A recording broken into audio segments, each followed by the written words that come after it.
Hi hello నమస్తే welcome to kitchen queen. మా ఈ వీడియో మీకు నచ్చినట్లయితే లైక్ చేయండి, షేర్ చేయండి. మా ఈ కిచెన్ క్వీన్ ఛానల్ని సబ్స్క్రైబ్ చేయండి. ఈరోజు నేను రాఖీ స్పెషల్గా ఒక స్పెషల్ స్వీట్ని తయారు చేశానండి. దాని పేరు బ్రెడ్ కస్టర్డ్ పాకెట్స్ అన్నమాట. తయారు చేయడం చాలా ఈజీ అండి. టేస్ట్ కూడా బాగుంటుంది, కొంచెం వెరైటీగా ఉంటుందండి. కొంచెం మన రాఖీకి కొంచెం వెరైటీగా చేస్తే బ్రదర్స్ అనే వాళ్ళు చాలా హ్యాపీగా ఫీల్ అవుతారండి. మంచి మంచి గిఫ్ట్ కూడా ఇస్తారు. సిస్టర్స్ ఇలాంటివి స్పెషల్ గా ఐటమ్స్ తయారు చేసి ఇస్తే ప్రాసెస్ లోకి వెళ్ళిపోదాం. ముందుగా మనం స్టవ్ ఆన్ చేసుకొని కొంచెం సిమ్ లోనే పెట్టుకోవాలండి, హై ఫ్లేమ్ పెట్టద్దు. ఒక పాన్ ని పెట్టుకున్నాను. పాన్ కొంచెం వేడైన తర్వాత ఇందులో నేను నెయ్యిని యాడ్ చేశానండి. 1 టేబుల్ స్పూన్ నిండుగా నెయ్యిని యాడ్ చేశాను. యాడ్ చేసి నెయ్యి కరిగిన తర్వాత ఇందులో నేను ఒక పావు కప్పు బొంబాయి రవ్వని యాడ్ చేసుకొని, బొంబాయి రవ్వ కొంచెం కలర్ చేంజ్ అయ్యి పచ్చి వాసన పోయేంత వరకు ఈ విధంగా కలుపుకుంటూ ఫ్రై చేసుకోవాలండి. అందుకే నేను స్టవ్ ని సిమ్ లో పెట్టమన్నాను, ఎందుకంటే హై ఫ్లేమ్ లో పెట్టేస్తే వేగటం కాదు కదా, మాడిపోయే ఛాన్స్ ఉంది బొంబాయి రవ్వ. అందుకే మీడియం నుంచి కొంచెం తక్కువ ఫ్లేమ్ లోనే పెట్టేసుకొని ఈ విధంగా చక్కగా కలర్ మారేంత వరకు ఫ్రై చేసుకోవాలి. చూడండి, బొంబాయి రవ్వ చక్కగా ఫ్రై అయిపోయింది. ఒక 2 మినిట్స్ సరిపోతుందండి బొంబాయి రవ్వ ఫ్రై అవ్వటానికి. ఇలాగా ఫ్రై చేసుకున్న తర్వాత ఇందులో ఒక కప్పు నిండుగా మిల్క్ ని యాడ్ చేశాను. ఒక కప్పు నిండుగా మిల్క్ అంటే చిన్న పాకెట్ ఉంటుంది కదండి పాల ప్యాకెట్, ఆ ప్యాకెట్ నిండుగా ఉన్న మిల్క్ ని యాడ్ చేశాను. ఈ బొంబాయి రవ్వ ఉండలు కట్టకుండా, అంటే మిల్క్ వేయగానే ఒకేసారి ఉండలు కట్టేస్తుందండి బొంబాయి రవ్వ.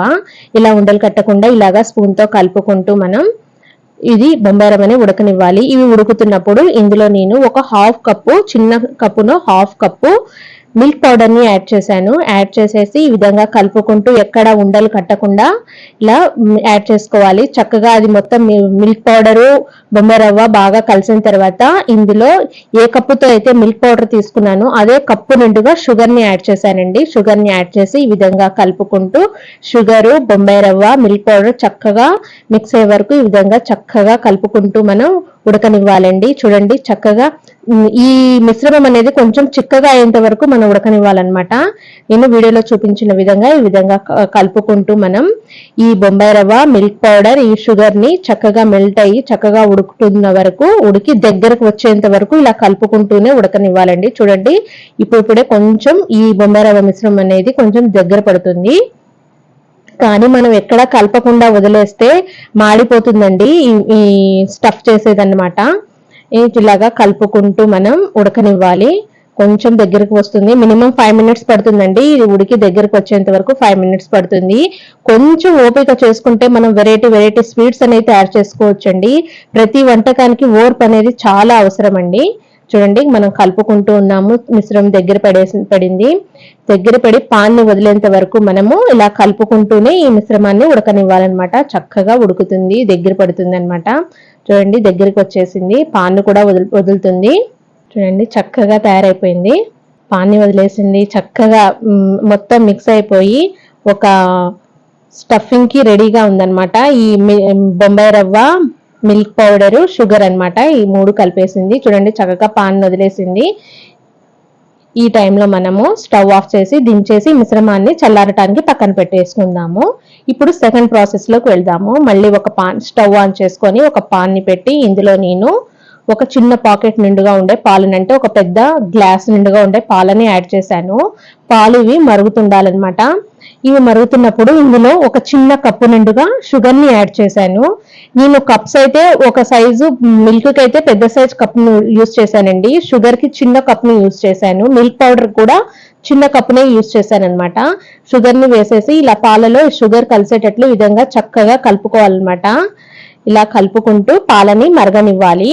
ఈ పాలు మరుగుతున్నప్పుడు ఇందులోకి నేను ఒక 3 టేబుల్ స్పూన్ వరకు కస్టర్డ్ పౌడర్ ని మిల్క్ లో కలిపేసి పక్కన పెట్టుకున్నాను. ఇలా పాలు మరుగుతున్నప్పుడు మనం కలిపి పెట్టుకున్న కస్టర్డ్ పౌడర్ మిశ్రమాన్ని ఇలా పాలలో వేసి ఉండలు కట్టకుండా ఇలా చక్కగా కలిపేసుకోవాలండి. కస్టర్డ్ పౌడర్ వేయంగానే పాలు అనేవి దగ్గరకు వచ్చేసినాయి. చూడండి, ఇవి ఎక్కువగా చిక్కగా అయిపోయి గట్టిగా అయ్యేంత వరకు కాదండి. కలిసి కొంచెం కస్టర్డ్ పౌడర్ వేసిన 1 మినిట్ లోపలే మనం స్టవ్ ఆఫ్ చేసేయాలన్నమాట.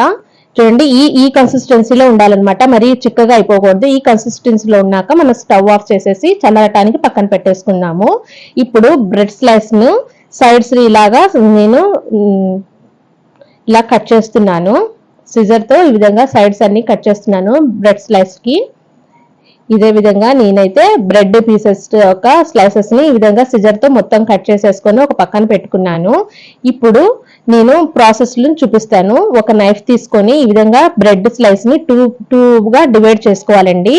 ఒక దాని మీద మనం బొంబాయి రవ్వ, మిల్క్ పౌడర్ ఇదంతా కలిపి పెట్టి మన మిశ్రమాన్ని తయారు చేసుకున్నాం కదండి, అది ఇలా బ్రెడ్ మీద స్టఫ్ చేసుకోవాలన్నమాట.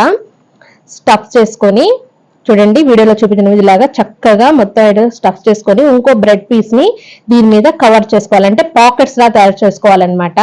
లోపల స్టఫ్ చేసిన తర్వాత ఇలా పాకెట్స్ గా తయారు చేసుకొని నేను ప్లేట్ లో పెట్టేసుకున్నాను. ఇదే విధంగా బ్రెడ్ పీసెస్ అన్నిటిని ఇలాగా స్టఫ్ చేసుకొని పక్కన పెట్టుకున్నాను. ఇప్పుడు ఒక సర్వింగ్ ప్లేట్ లో ఇది చక్కగా నేను సర్దేసి బ్రెడ్ పీసెస్ ని దాని మీద నుంచి నేను మనం కస్టర్డ్ మిల్క్ ని తయారు చేసాం కదండి, దాన్ని ఇలాగా చిన్నగా వేస్తున్నాను అనమాట. చల్లారాలండి కస్టర్డ్ మిల్క్ అనేది. కస్టర్డ్ మిల్క్ చల్లారకుండా మీరు బ్రెడ్ పీసెస్ మీద వేసేస్తే బ్రెడ్ అనేది నానిపోయి టేస్ట్ అంతగా బాగోదండి. ఈ విధంగా చల్లారిన తర్వాత ఇలా వేసేసుకొని మొత్తం బ్రెడ్ పీసెస్ మీద ఇలాగా కస్టర్డ్ మిల్క్ ని వేసేసి తర్వాత డ్రై ఫ్రూట్స్ తో నేను డెకరేషన్ చేసేసి చల్లగా ఫ్రిడ్జ్ లో పెట్టేసుకోవాలండి. చల్లగా ఫ్రిడ్జ్ లో పెట్టేసుకున్న తర్వాత దీన్ని మనం తింటే ఎంత టేస్టీగా ఉంటుందంటే అంత టేస్టీగా ఉంటుందండి. ఈ రాఖీకి ప్రతి ఒక్క సిస్టర్ కూడా ఈ రెసిపీని ట్రై చేసి వాళ్ళ బ్రదర్ కి పెడితే చాలా హ్యాపీగా ఫీల్ అవుతారండి. ఎందుకంటే కొత్త రకం రెసిపీ కాబట్టి ఇది బ్రెడ్ కస్టర్డ్ పాకెట్స్ అన్నమాట. చల్లగా తినొచ్చండి, తయారు చేయగానే అలాగైనా తినొచ్చు. చల్లగా తింటే టేస్ట్ అయితే చాలా బాగుంటుందండి ఫ్రిడ్జ్ లో పెట్టుకున్నాక. చూడండి నేను కట్ చేసి చూపిస్తున్నాను. చాలా సాఫ్ట్ గా, చాలా స్వీట్ గా, ఎమ్మీగా, వెరైటీగా ఉందండి ఈ డిష్ అనేది.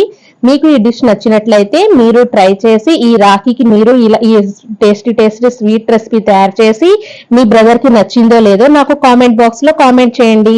ఈ రెసిపీ టేస్ట్ నచ్చినట్లయితే మీ బ్రదర్ మీకు ఏ గిఫ్ట్ ఇచ్చారో నాకు కామెంట్ బాక్స్ లో కామెంట్ చేయండి. ఈ వీడియోని లైక్ చేసి షేర్ చేసి ఫ్రెండ్స్ కి కానీ రిలేటివ్స్ కానీ షేర్ చేయండి. Thanks for watching.